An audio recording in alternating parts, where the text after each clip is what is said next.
In hindsight now, given where things are now, do you have any, are you sort of happy that you went in that direction, or are you a little bit apprehensive? If you could go back, would you have done stuff differently at all? Yeah, I don't know that I ever would have gotten to this world.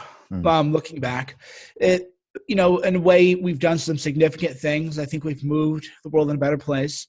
I think we prevented a major war in Syria. So, but that takes a toll on you. That's for sure.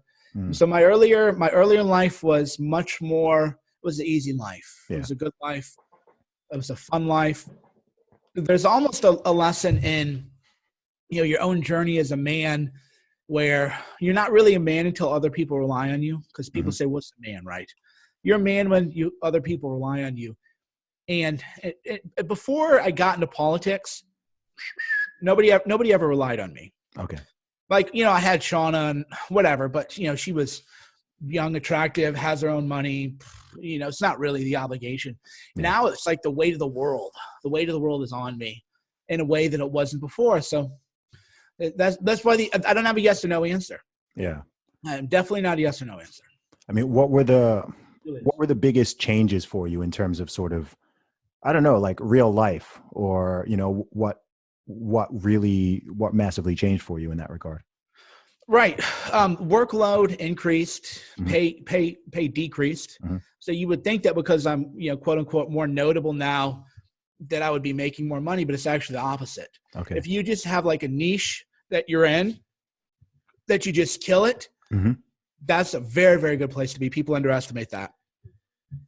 And the pressures, like I literally talk to people in the White House every day. Okay. Things that we talk about, like with coronavirus, you can watch them filter up through like me on Twitter to to world affairs. So Mm. there's always these pictures of presidents how they ages them, and you Okay. you can look at me 4 years ago and then today. Yeah. That's what I've really done, is the weightiness of it. The world Mm. becomes quite weighty when you're involved in anything political, because in terms of the media attacks and everything, to be honest, bro, I mean, and you'll appreciate this. Maybe a lot of people wouldn't believe it, but it's true. The ride was so fun. I don't care. Like, Yeah. oh, you insulted me. Like, dude, I like literally people, you couldn't pay for a New Yorker profile. You couldn't pay for front page of the New York Times. Like, I've been everywhere. I've got to see media up close. I've got to know how everything is really done, how the greatest backstage pass and the Mm. most significant events in our lifetimes I've been privy to. Yeah. That's just an amazing, and that's also too, the political people don't understand that. They hate that answer. Political people want me to be like, I was Paul, I was on my camel or my donkey or whatever. I fell down, I saw God, and I Yeah. decided I had to sacrifice myself. Me, it's just like the ride, bro, has been Mm. absurd and so fascinating. Like, there's literally a book out about my life, like all this weird stuff that doesn't lead to any money money for me, or even because my people don't even read it. Yeah. Yeah. But if you just think in terms of, have you lived an interesting life, are you going to ever look back and say, did I kill it? Did I really kill it? Did I really do what I could possibly do? Mm. I probably would have felt that way Yeah. if I had just stayed in the area that I was. I gotcha. You just said something there that actually interested me. You said my people. So when you say my people now, I mean, what does that mean? Because you've been in so many different worlds now.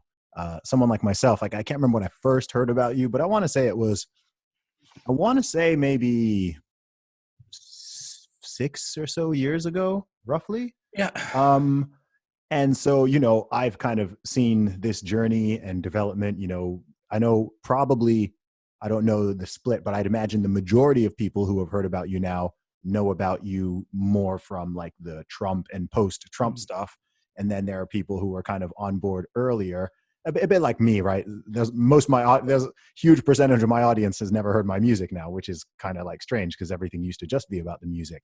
So who is your audience? What kind of person resonates with you? Because one thing that's really funny with your account, especially on Twitter, is I know you, of course, you're super aware of this, but I find it funny as someone who's followed you for a while, is that people always want to put you in a very certain end type box, right? And I know you like to intentionally jump out of that box, right? Say something that you know is really gonna, like, you know, be inflammatory, in fact, sometimes towards people who expect you to kind of go down this certain line.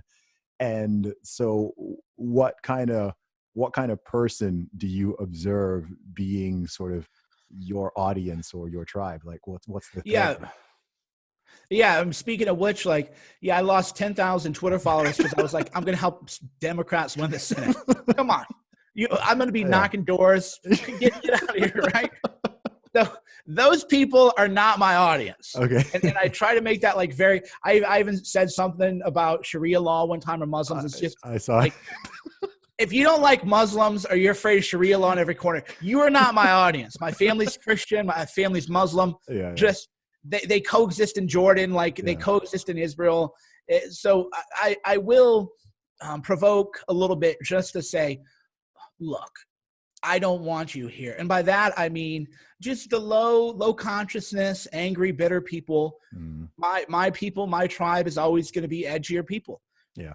And we have, if I had to describe it demographically, it's men 25 to 44, and then a ton of like women, because I'm like a wayward son. So I feel like there's all these women, right? So if they're more like, well, you know, that's just, you know, boys, that's how they act sometimes. And so they're always defending me, these like grandmas and moms. Oh, we love certain, just the way these, you know, they act sometimes. Yeah. So I have that like split. And that's why people who come over, and a ton of reporters, by the way, that's one of like the biggest secrets about me is the reporters. But the idea though is like, you imagine you come on Twitter and you think, oh, here's this political guy and he's got kids, and you insult me and I'm like making fun of your hairline or telling you fat or something, right? That was yesterday. Yeah. So people, that part of me, you know, for a while I toned it down, and I just didn't feel good anymore. I didn't feel authentic about what I was doing. Yeah. I was attracting a lot of people like who shouldn't be reading me anymore. So I always want to have the group of people who, let's just body slam some people.